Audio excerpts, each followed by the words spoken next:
Hi everyone, welcome to the channel. Today we are going to study a topic related to complex analysis called Taylor series, which we have already studied in numerical technique as well.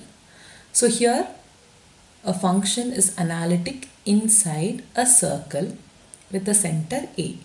Then for z inside the circle, for the point z inside the circle, we have the expansion, that is f of z is equal to f of a plus f dash of a, z minus a, and so on, whose last term, the nth term, will be fn of a by n factor. This n represents a derivative. How many times you are differentiating the function? Into z minus a whole power n, and it goes on up to infinity.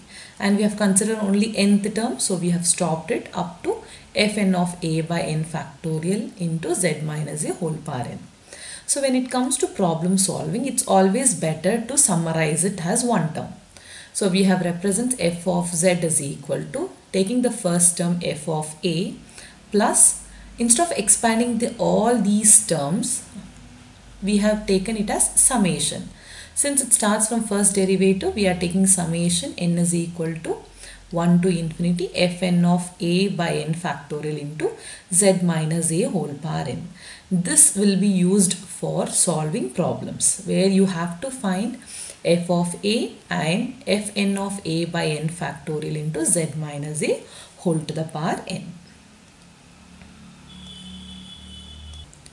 So when it comes to solving problem, finding f of a is easier, but finding the nth derivative of fn of a is quite difficult with respect to z minus a whole power n.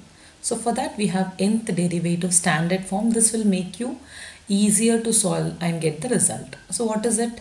D to the power n. This d represents a derivative. How many times? N times, into 1 by ax plus b whole to the power m is equal to minus 1 power n, m plus n minus 1 factorial whole divided by m minus 1 factorial into 1 by ax plus b whole power m plus n. So here m and n are, m represents the power of denominator, n represents the nth derivative. So keeping all these important formulas, and these two formulas are highly important when you are covering the Taylor's series. Okay, so equation 1 and equation 2.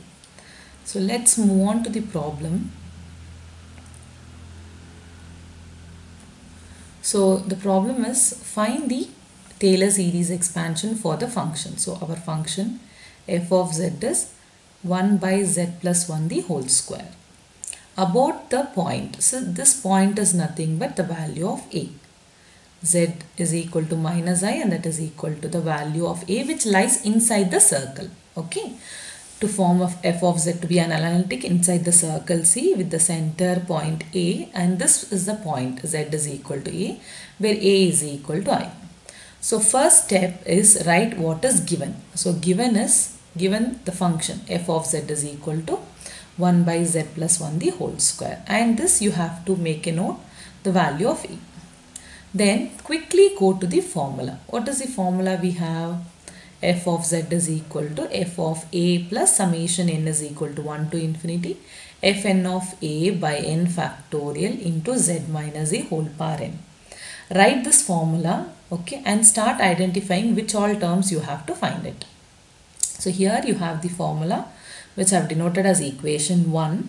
Okay, first step of this formula is finding f of a. So this is the step 1. So find f of a. So first of all, what is a function? F of z is 1 by z plus 1 the whole square. So instead of z, we have the point that is minus I. So f of minus I will be, wherever z is there, replace it by minus I plus 1 the whole square, which you can also write it as 1 minus I the whole square, where I can use the expansion of a minus b the whole square. So a square plus b square minus 2 a, b. So when we carefully simplify this, so f of I will be, f of minus I is equal to 1 divided by 1 square.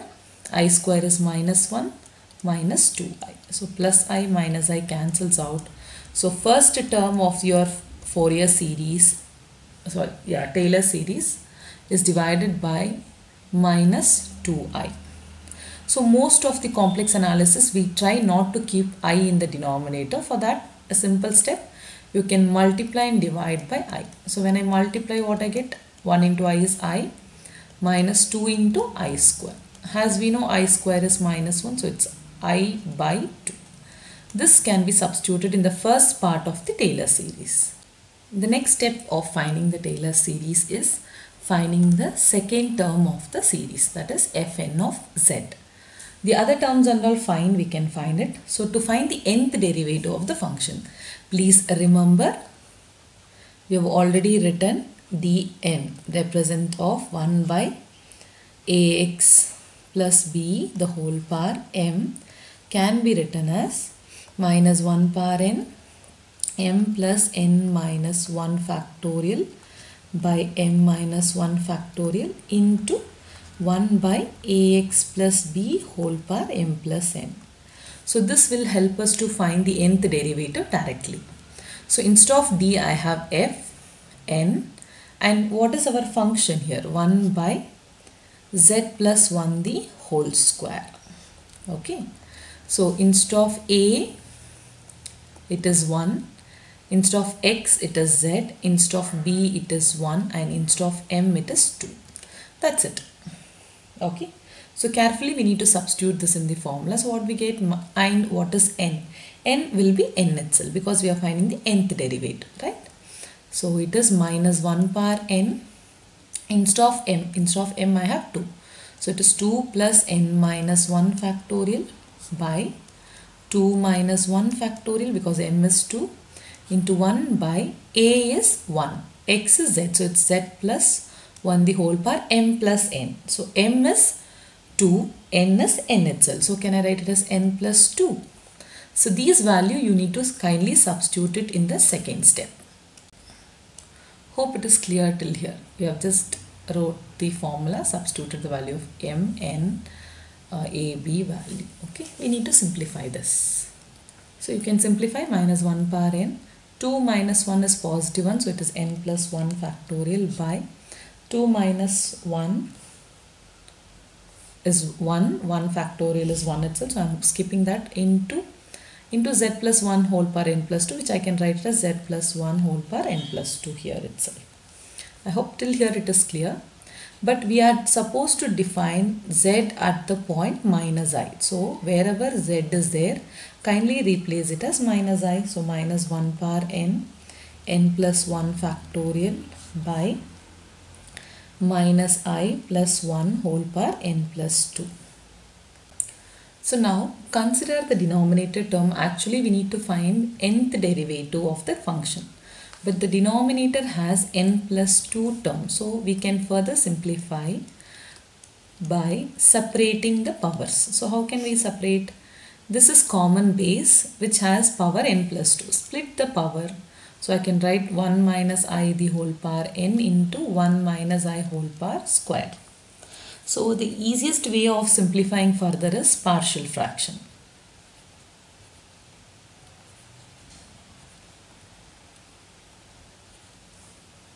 Okay, so partial fraction will help you to easily segregate this.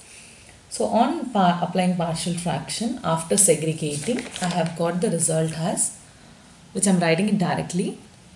So I have skipped 2 steps here. You have to use partial fraction here. You get these 2 terms, and denominator of this term can be expanded again using a minus b the whole square. You will get I in the denominator. You multiply numerator I, you will get I term cancelled in the denominator and get in numerator. That's the only thing we have done here. So we have got the function, right, fn of z. Now go back to the formula of equation 1. Thus the expansion of Taylor series for the function at the point z is equal to a is given by So as per the formula, f of z is equal to f of minus I plus summation n is equal to 1 to infinity fn of minus I z. Actually the formula says it is z minus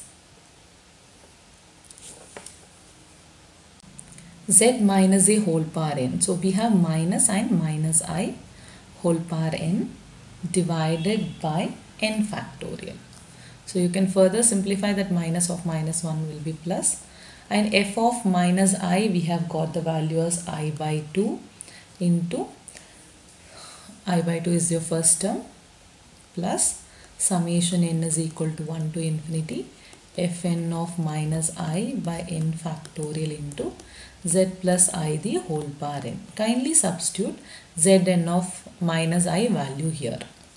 So it is I by 2, okay, plus fn of z we have got it as, what is the value we got, I by 2 minus 1 power n by 1 minus I whole power n into n plus 1 factorial whole term into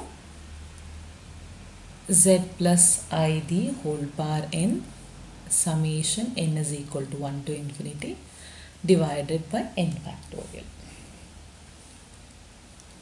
So this is the Taylor series expansion for the given function f of z to be analytic inside a circle C with the point z is equal to minus I. I hope this problem is clear to you all. Thank you. Meet you in the next video.